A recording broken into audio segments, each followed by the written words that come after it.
morning, everyone. I'm going to introduce Julian Merlin to you. Julian is the facilitator for Cumberland Adult Network for Upgrading, the GAP program for employability, academics, and skills upgrading. The Google interface is much more than just a search engine. And I want to take just a brief moment to give credit to Catherine Weil. She's been working with CanU for forever, and she was basically my mentor when I came in last year. She's been hugely supportive, and she's let me steal many of her resources. But also, she's been pushing for using the Google interface for administrative purposes among the staff of CanU, because our organization has grown a little bit in the past 2 years. Then this came out of necessity as a means to an end, as I've said before. This was used to keep in touch with colleagues teaching in outreach programs 2 towns over. I was one of them at one time. I did not have a phone, but I did have an internet connection. And part of what the Google interface offers is a chat line to chat with your contacts in a real-time kind of way, just like any other chat site.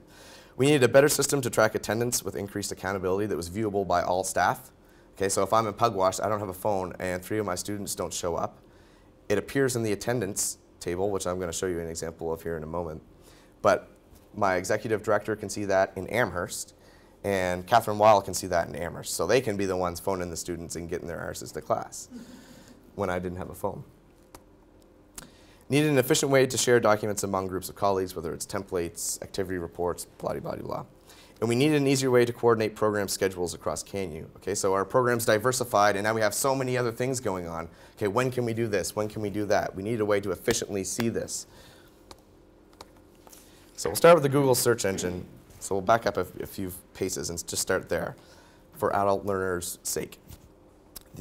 Google is the adult learner's favorite tool for continuous learning. So if you have an adult learner who is vaguely familiar with using the internet, Google's their go-to spot, okay? Because it tells you everything. It truly is that one-stop shop, right? You just type it in, you hit enter, and then you surf.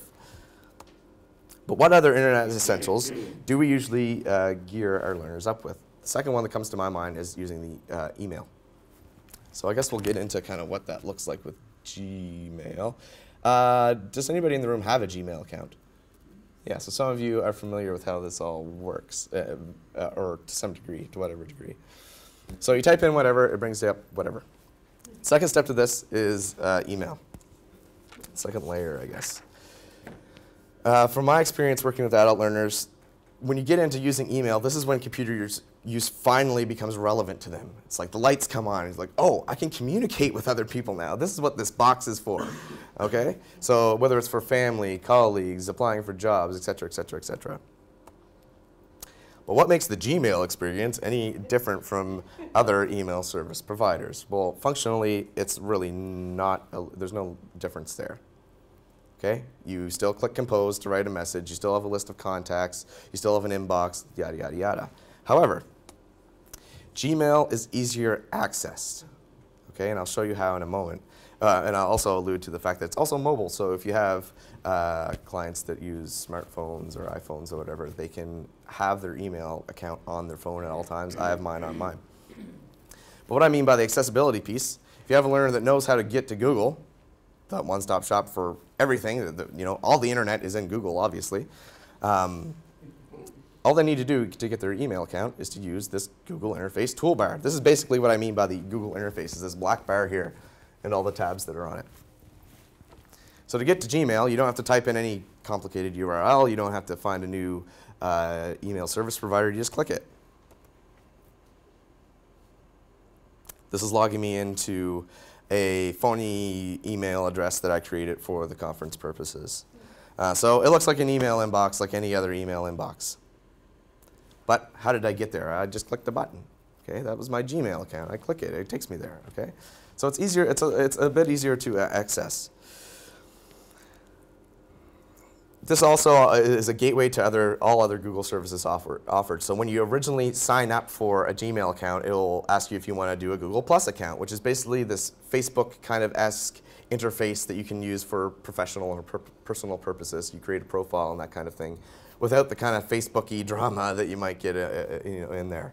I didn't use Google Plus this year. I may in the future. I still haven't come up with a reason to use it for my own purposes, networking purposes, I guess. The next step to using email is developing your contact list. So what we did at Gap was all the students had a Gmail account. They were all on my contact list, and they were all on each other's contact list. So they were completely networked between their colleagues. This enhances the efficiency of our communication, especially when it comes into working collaboratively and handing in assignments, getting assignment details, things like that. Okay, it increased our efficiency. Okay, it also made everything available all the time because it's all on the web now. And there's another layer to that too, if you're familiar with Google Docs. So yada, yada, yada. So think back to the first section, the philosophy of technology and education, blah, blah, blah, blah. You will need to do some of that dependent, that guided learning, at some stages of this. That happens at different stages across all learning. Okay, but what you're driving for, do not lose sight of, is that independent piece. And if you notice, my essential skills are still in yellow, they're still all in bold. The Google Drive and Google Docs. So we're digging a little deeper into the sandbox here. So let's just recap. We got our Google search engine, we got our Gmail, we develop a list of contacts. Google Drive and Google Docs allows us to share things very easily. Okay, and I'll demo it here in a moment. Some things we have used it for were our attendance readouts, and I'll show you an example of one. Templates for activity reports. Okay, my executive director says your activity report is due on whatever date. Here's the template. Bang. And she can actually physically watch me fill it out if she wants to take that time as I'm working with it on Google Docs, okay, because it's a live document. Assignment details and lesson plans. One of my own personal professional goals this year was to cut down on paper. So all my assignment details, lesson plans, stuff for the students is all foldered on Google Docs, and I'll show you some of that here. And it's accessible by them at all times. Okay, they can get it at home if they want to. If they lose their stuff, they just print out a new one. Okay, it's there. They can function with it on their own. They don't have to come to me anymore to get that stuff. Okay, so workplace efficiency, up, up, up. As I said, this all gets organized into folders, which is transferable to other computers. Okay, the Google Drive works just like the hard drive on my computer. Okay, it's set up very much the same way. And this is reinforced by Google Drive Dropbox, which is something that's relatively new this year, I think, and that I haven't used yet, but it's an actual folder, a shortcut folder that sits on your desktop that you can just drop stuff in and it appears on your Google Docs. Okay, and as people put stuff into your folders online, they appear in your Dropbox. So, and you can access that offline, yeah. Like Dropbox. It's exactly like Dropbox, which is something that's still relatively new to me too. So to get to your Google Drive, you click on Drive. And this takes me to this hokey Google Drive that I set up for this presentation. So in terms of an attendance spreadsheet, this document was created with Google Docs. It is shared by myself. Okay, we'll just let it load. These are fake names, by the way.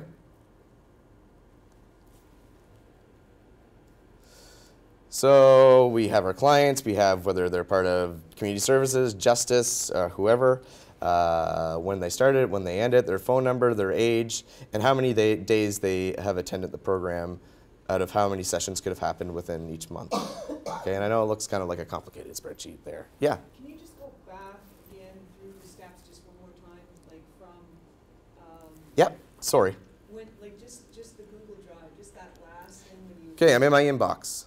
Okay, it's right. I'm in my inbox. Everything, this is, like I said, the Google interface more or less is that black toolbar. Okay, gotcha. That's your go-to, your one-stop shop, right? So you just click on Drive. And then it gives you some different options here. There's your drive, so these are files that I have uploaded and haven't filed anywhere. And then there are files that are shared with me. Okay, and I'll get to those in just a moment. One thing about the attendance spreadsheet, which is important, is that it is shareable with your administrators. So I believe I've shared this document with, my internet connection's failing me now. Anyway, when you click the share key on any document that's in Google Docs, you can choose which contacts can also view and manipulate that document. Okay, so you can work on this together. So like I said, we know that Sherry didn't attend the first day of October. Okay, if I didn't have a phone, I couldn't tell my executive director that, but she can see it already. And it also shows up here, I don't have anybody else using this document, but it'll show you which ones of your contacts are viewing that document at this time. Okay, so it'll tell me if my executive director's looking for attendance and that stuff. One of the many things. So we have that attendance spreadsheet, then the shared with me files. Like I said, all of my stuff was uploaded to Google Docs for GAP. So here are my GAP shared documents. This is shared with all of my students. And this is basically the components of my program. We have communications, essential skills, GED practice tests, life skills, mathematics, portfolio. All of our math modules were online. Okay? If they wanted to download them and print them off, they could. But they didn't have to come to me when they finished a section in their math. They just go to it. If there's something they wanted to review from the past, they just go to it. It's there. It's all there. So I'll show you what that looks like. It's just like any other file directory. So if you click on GED practice tests, there they are. You just click on them. They're all PDF. You use them that way. And we did the same thing for the big business folders. And I'm not going to open that up because there are some student names in there. But the administrators that I hired for big business set up this infrastructure because that was part of their job to set up this infrastructure. So they had a folder for the writers. They had a folder for researchers, marketing, that kind of stuff because they were the ones keeping track of who was getting their work done because that was their job, not mine.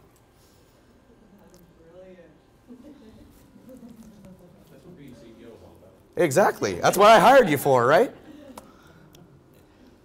So file sharing increases the efficiency of the workspace in a variety of ways. Oh, Lord. Keeps us organized. Communication is open and quick. Progress becomes transparent because you can see who has what done and to what extent. Just by, you don't even have to go to their desk. And I don't mean to pitch this in this kind of automaton way of teaching your classes where everything runs independently of the teacher. It's not that way. You still have that rapport with your students. Okay, so don't get me wrong. I'm not a cold fish. Computer skills become quickly transferable. Saves paper, toner, time. Something new to me is Google Forms, and I'll just do this briefly. This is a variation on the Google Docs. This is actually something that Catherine Weil threw at me. It creates a survey. So if you look at my demo, this is one we created for collecting registration information for Nassau. So this would be the working example. I can go view live form. So this is what the student would be seeing. So this is what they do when they are accepted at CanU. They go through this form. With that, the form, which gets me really excited, is it tabulates the responses in a spreadsheet table. So, yeah. Talk about efficiency, right? So, and these are all just fake names again, and this is all the information that those particular clients entered into that form. Also, it does a summary of responses where it crunches all your statistics for you in any format that you want. Okay. So, I still haven't delved into this to any degree, really, because it came out of Catherine's work. But I'm just thinking about it. Okay, like I'd love to use this in a statistics and probability lesson, right? Like, okay, create a survey. I've done that before, but without this piece of technology, okay? But this kind of increased the efficiency. If we create a form for an employer survey, we can send it to all the employers on an email list, right? And it just tabulates it as the results come in. Lastly, but not least, well, not quite lastly, but we're going to try to, yeah. I'm going to roll as quickly as I can. The Google Calendar was awesome because it allowed us to share our program calendars across. So I'm exiting all the stuff from Google Drive. I'm back in my inbox. To get to my Google Calendar, I click Calendar.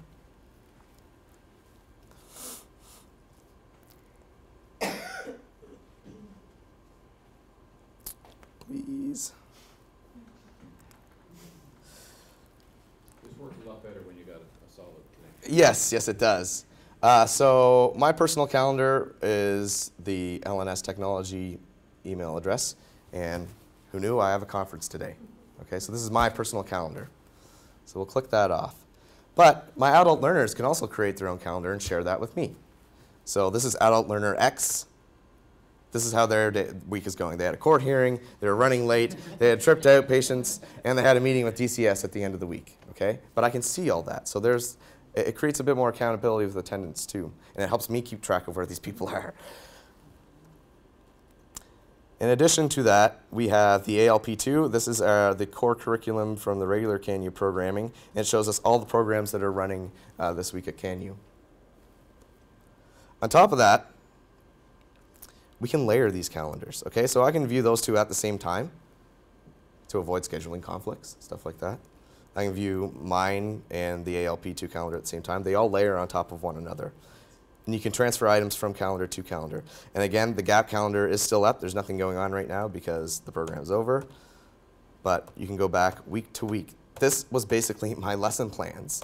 This was my program planning for almost the whole year. Just dropping in hour to hour what we're doing on a week-to-week basis. Not to mention that I didn't have all that stuff detailed out in my own lesson plans and things like that, but this kept me straight. If anything, this is shared by all students, viewable from everywhere. You can synchronize it with your iPhone, your smartphone, so you access it all the time. You can print them out if you want a paper copy. It's very flexible in how you use that. I know you're running. Can I ask one question? Yeah. What did that do for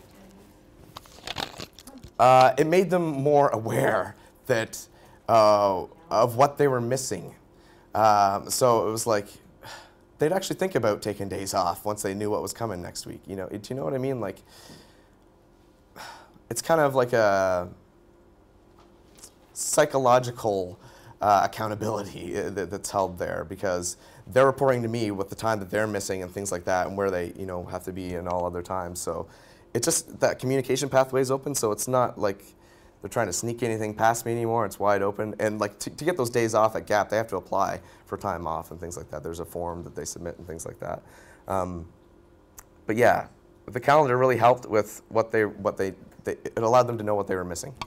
And it allowed them to see how much time they missed at the end, or a month-to-month or a week-to-week basis. You missed this class, this class, this class, this class. What are you doing to make up for that?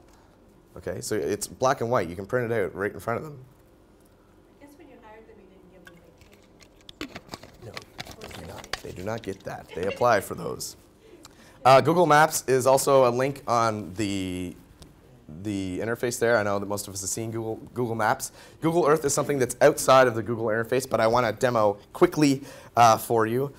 We did a project this year. I want to basically demo this project, not Google Earth. But we did Google Earth tours. The project was called the Maritime Genealogy Study. And it was basically mapping the origins of your family name from location to location, from as far back to present day. And along the way, you're highlighting elements of physical and human geography in each kind of location. I have two examples. Well, I'll only show you one, because I think that's all I've got time for. Oh, okay. That was one of those moments, Gary. That was one of those. All right, so this is for the Stewart family name. Okay, they didn't have to choose their mother's name or their father's name. It could be any family name that they have an identity with. So the Stewart name, the Google Earth tour is conducted by a series of place marks that the learner places on the atlas. Okay, and then you just click them off. So the Stewart name, if this is going to scroll for me correctly, started in Scotland. So if we double click, we'll get out of that for now. It's going to swing us into Scotland. You're going to be able to see some of the 3D landscape of Scotland. On top of that, she chose to include some photographs of some castles around Scotland. This is all contextualized in her family history and some supplemental information she has spoken orally as the presentation's running. And on top of that, it's linked to Wikipedia articles and all that other stuff. So from Scotland, her next step along the way was, Wallace, Nova Scotia. So it's going to zoom us into Wallace and down the line until we get to Amherst, where she lives now. What was interesting with this project is that I couldn't have thought of any better way to really serve the integrated outcomes that I was getting at, because it covers so much. It covers so much. So these are just paraphrased from the curriculum. Strategies to track time management. There's a due date on this. experimenting with communicating ideas in a different way, gathering and managing information. We went to the Genealogy Society, we went to the library, we went to the Cumberland County Archives. We searched and searched and dug, and people were tearing their hair out with the amount of research that they were doing. But they got somewhere with it, and it was rewarding in the end, and they thought it was a cool project. Construct meaning from nonfiction text. Geography outcomes, geographic tools, bingo.